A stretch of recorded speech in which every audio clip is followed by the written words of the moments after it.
अस्सलाम वालेकुम and welcome back to my channel. कैसे हैं आप सब? उम्मीद है कि आप सब खैरियत से होंगे। हाँ जी, तो एनुअल बजटिंग के बारे में मुझे इतनी क्वेरीज आ रही थी कि प्लीज एक्सप्लेन इट कि ये है क्या चीज और इससे हम किस तरह से काम कर सकते हैं और पैसे किस तरह बचा सकते हैं। देखिए, एनुअल बजटिंग से पहले तो मैं ये बात बता दूं कि बजट करना क्यों जरूरी है। आप लोगों ने मुझे हमेशा देखा है कि I spend money on my shopping, I spend money on my kids. तो वो सारा मैं प्लान करती हूँ। मैं ऐसे ही नहीं कि सबसे पहले पे आई नहीं तो मैंने उस पर शॉपिंग पे ही लगा दी, नहीं, ऐसा कभी भी नहीं हुआ। मेरी जिंदगी में ऐसा मैंने कभी नहीं किया।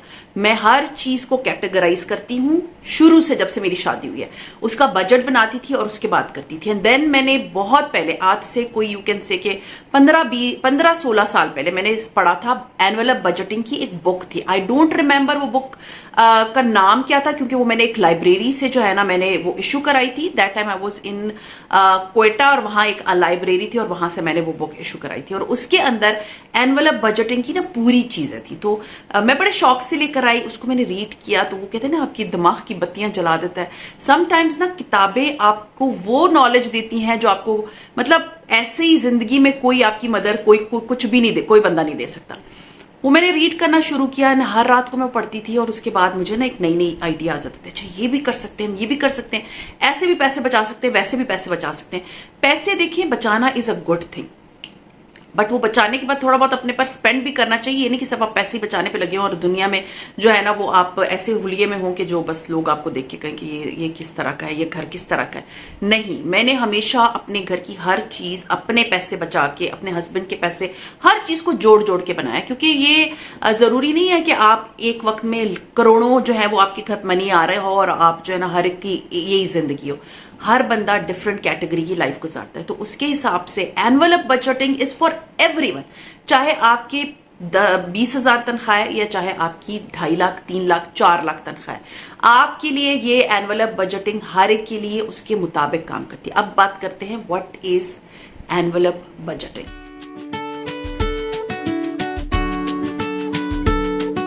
एनुअल बजटिंग क्या होता है? ये एनवेलप में बजट किस तरह से आप बना सकते हैं, किस तरह से उसको प्रॉपरली आप काम कर सकते हैं। उसमें ये होता है कि आप ना अपनी हर चीज को कैटेगराइज करते हैं। घर के बिल, बच्चों की फीसेस, बच्चों के कपड़े, घर की ग्रोसरी, ये सारी चीजें कैटेगरीज है। और बचत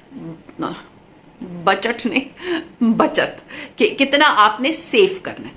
तो आपने हर एक चीज की कैटेगरी बना ली, उसको फिर आपने डिवाइड कर लिया। एक महीना आपने देखा कि अच्छा मेरे घर का किराया, फर्ज कर लें आपका घर का किराया है 30,000 रुपए, फर्ज कर रही हूँ, ठीक है, मैं फर्ज कर रही हूँ, मुझे पता है इतना किराया नहीं होता।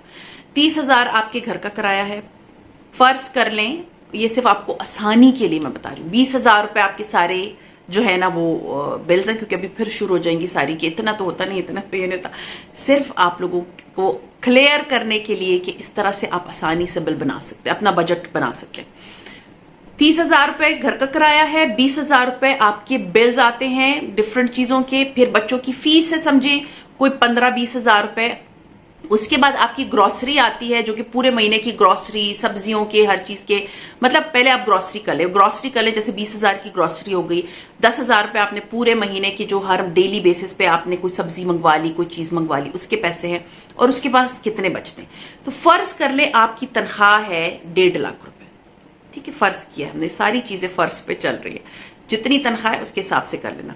आपने 30,000 रुपए की जो है ना, आपको पता है कि मैंने 30,000 रुपए देने इस चीज के लिए, 20,000 इसके लिए और इसके लिए, तो आपने उन सबको जो है डिवाइड कर दिया। ये होती है एनुअल बजटिंग। बट अब आगे इसमें क्या करना है उसके लिए कुछ पॉइंट्स है जो मैं आपसे शेयर करूंगी, जो आपको हेल्प आउट करेगा कि किस तरह से आप इससे पैसे बचा सकते हैं। So let's get started.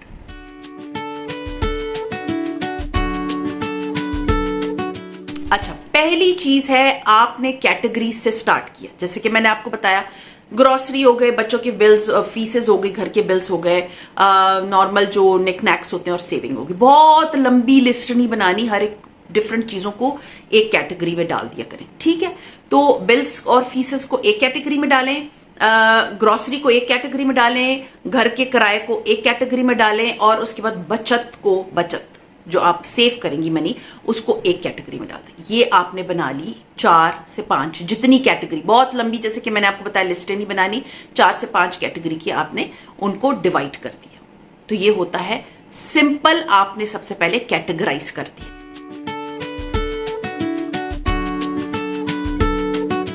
उसके बाद आपने लिए लिफाफे, ठीक है, और उसके ऊपर बड़ा क्लियरली लिखा ग्रोसरी 30,000 रुपए या ग्रोसरी 20,000 रुपए, घर का किराया 30,000 रुपए, फीसेस और बिल्स 30,000 रुपए, और सेविंग जितने बच गए वो, ठीक है।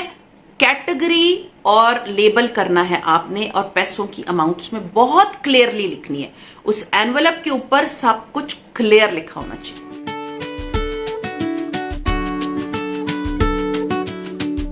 फिर है महीने के स्टार्ट में ही जैसे ही पैसे आए, आपने कैटेगरी करके उनको पैसों को फिक्स डिवाइड कर दिया कि इतने इसमें हैं तो वो उतने ही होने हैं। आपने उसके अंदर डाले दूसरा एनवलप, इसमें जो पैसे आपने फिक्स किए, फिक्स अमाउंट उसमें डाली। हर एक की फिक्स अमाउंट आपने हर एनवलप के अंदर डाल दी। होप आप लोगों को बड़ा क्लियर समझ आ रही होगी कि मैं क्या कह रही हूं।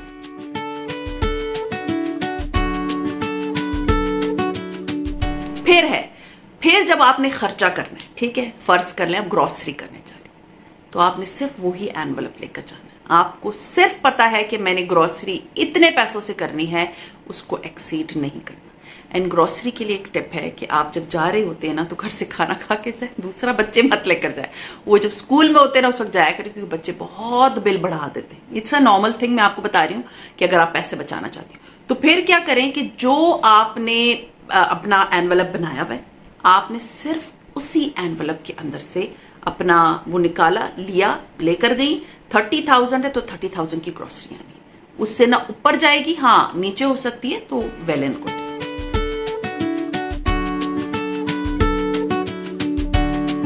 फिर है नो मिक्सिंग एट ऑल। जैसे फर्ज कर ले आपने अपने बिल्स का अलग रखा है, बिजली का बिल है, उसमें गैस का बिल है, वो एक अलग है। और एंटरटेनमेंट, जैसे महीने में आपको एक दफा एंटरटेनमेंट चाहिए होती है, जैसे कभी आप मूवी देखने चले गए या कभी बच्चों को बाहर ले गए, कोई आइसक्रीम खा ली, कुछ भी कर लिया, ठीक है। अब आपने अपने बिल्स वाले पैसों में से बच्चों को आइसक्रीम नहीं खिलानी, एंटरटेनमेंट के अलग पैसे रखेंगी कि ये मेरा महीने का एंटरटेनमेंट का बिल है, जो कि कुछ मतलब हर वीक, मतलब जैसे फर्ज कर लें आपने एक रख लिए 10,000 रुपए एंटरटेनमेंट के, और 5,000 रुपए पर वीक आपने रख लिया। फर्ज है, सब फर्ज है, वरना फिर अभी इतनी बातें सुनाना शुरू कर देंगी सारी। तो 5,000 रुपए आपको पता है कि अच्छा जी चलो मैं इससे बच्चों को आइसक्रीम खिला दूंगी, या कभी हफ्ते में एक दफा मैं बच्चों को बाहर ले जाके खाना खिला दूंगी, ठीक है। सो क्या हुआ, आपने बिजली के बिल में से वो एंटरटेनमेंट नहीं देनी, ये याद रखें। आपके बिल्स की कैटेगरी डिफरेंट है, वो एनवलप डिफरेंट है, आपस में किसी चीज को भी मिक्स नहीं करना, स्ट्रिक्टली इस पे अमल करना है, नो मिक्सिंग।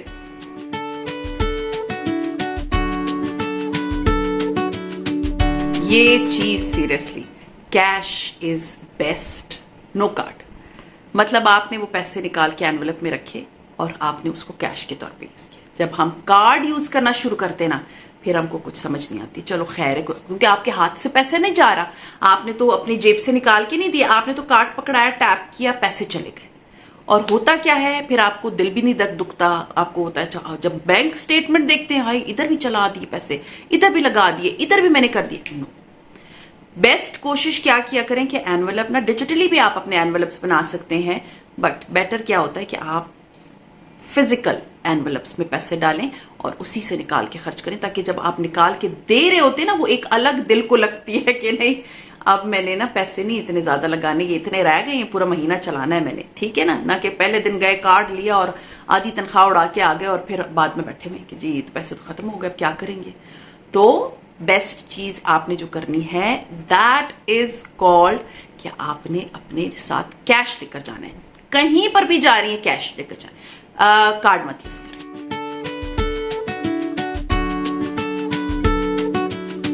फिर महीने के आखिर में देखें कि ओके इस एनवलप में मेरे इतने पैसे बच गए, इस एनवलप में मैंने इतने बचा लिए, इसमें मैंने इतने बचा लिए, उसको अगले महीने में नहीं डालना, उन सबको निकालें, सेविंग वाले एनवलप के अंदर डाल के साइड पे रख दें।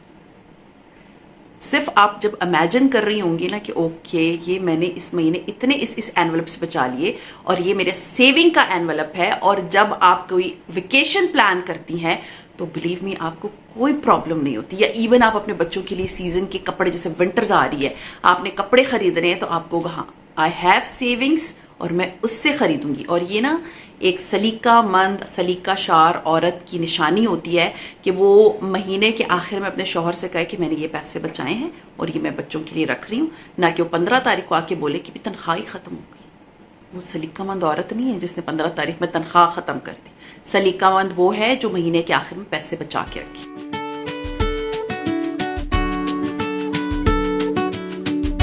फिर एक चीज कि एक इमरजेंसी एनवलप जरूर होना चाहिए। इमरजेंसी एनवलप इसलिए होना चाहिए, यू नो समटाइम्स कुछ होते हैं लोग गवर्नमेंट जॉब करते हैं, उनके लिए मेडिकल फ्री होता है, but not everyone is having this facility. तो उसके लिए बेस्ट क्या होता है कि आप अपनी इमरजेंसी के लिए एक एनवलप बचा के रखें, उसमें आप पैसे अलग करके रख दीजिए।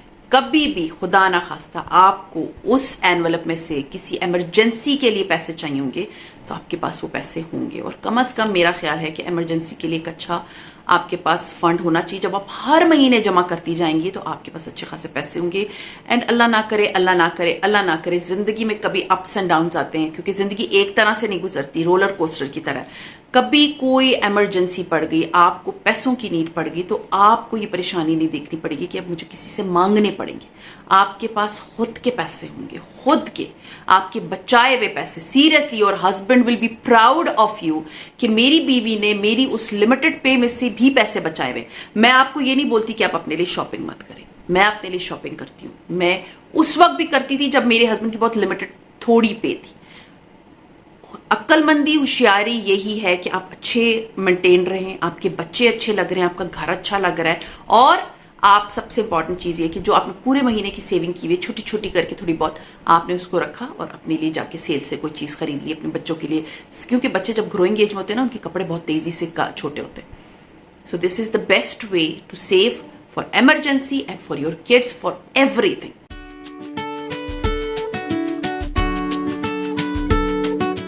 फिर है एवरी वीक आपने अपने एनवलप्स को रिव्यू करना है, देखना है कि किस जो है ना जगह मैंने ज्यादा पैसे लगा दिए या किस जगह मैं पैसे बचा सकती हूँ, कहाँ पर मुझे एक्स्ट्रा पैसे नहीं लगाने हैं, कहाँ पर ऐसा है कि जहां पर अगर थोड़े से एक्स्ट्रा पैसे बन रहे हैं लग रहे हैं तो मेरे पास वो पैसे मौजूद हैं। तो होता क्या है कि अगर हम सिर्फ बगैर ध्यान दिए पूरे महीने का सोच के बैठे और 15 तारीख को पैसे खत्म कर दें तो वो भी तो कोई फायदा नहीं है ना, कि आपने बस आपको एनवलप से निकाल के देख लिया। हर हफ्ते बैठ के देखें कि हाँ जी इतने एनवलप्स थे, इसमें इतने इतने पैसे बचे थे और ये मैं किस तरह से कौन सी जगह से और पैसे बचा सकती।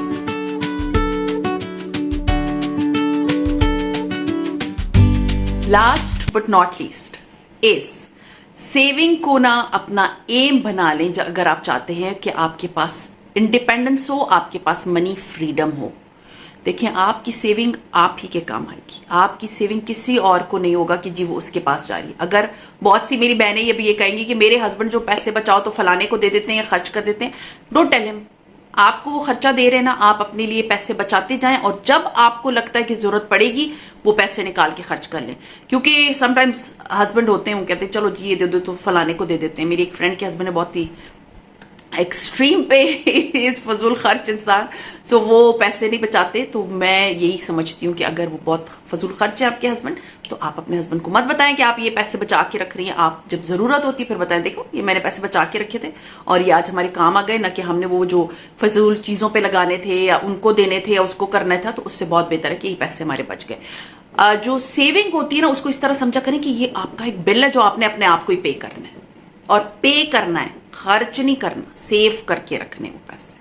सो ये 10 पॉइंट्स थे जो कि बहुत इंपॉर्टेंट थे और जो आप लोगों की इतनी क्वेरीज थी। अभी मैंने इसको बहुत शॉर्ट किया क्योंकि ये बहुत लंबा, मैंने पूरी बुक पढ़ी थी, उसमें इतनी ढेर चीजें थी।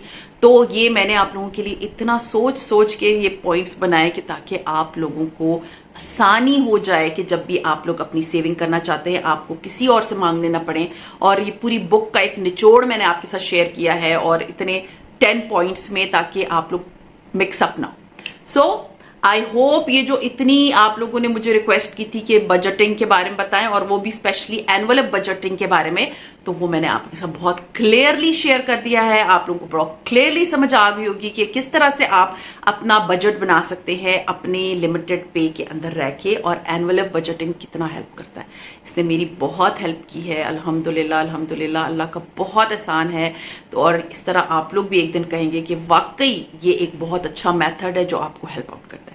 सो खैर, ये था मेरा आज का व्लॉग। उम्मीद है आज का व्लॉग पसंद आया होगा। पसंद आया तो लाइक कीजिए, सब्सक्राइब कीजिए, शेयर कीजिए with your friends and family, and see you इंशाल्लाह ताला in my next vlog. Till then अपना बहुत ख्याल रखिए, दुआ मुझे याद रखिएगा। टेक केयर एंड अल्लाह हाफिज़।